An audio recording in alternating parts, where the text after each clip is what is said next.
सब सवाल है माहौल एक अलग बड़ा है बहुत ज़्यादा।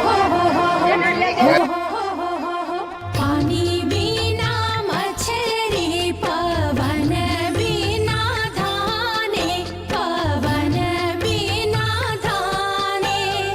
सेवा बिना भोजली के तरसे पराने आहो देवी गंगा हो देवी गंगा।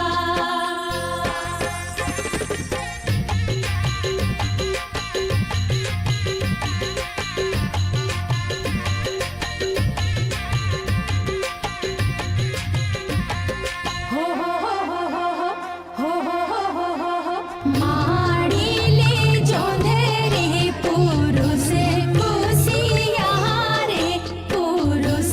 कुसियारे जल्दी जल्दी पढ़ो भुजली हो होशियारे आहो देवी गंगा हो देवी गंगा।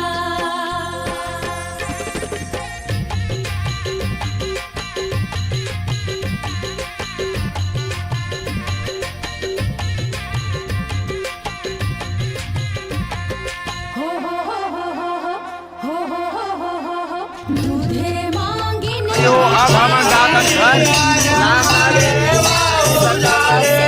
लास्ट आगे संगवाड़ी हो अब घर जाकर अब अंदर हो गए अब अपन नंदी अब सब घर जाकर संगवाड़ी हो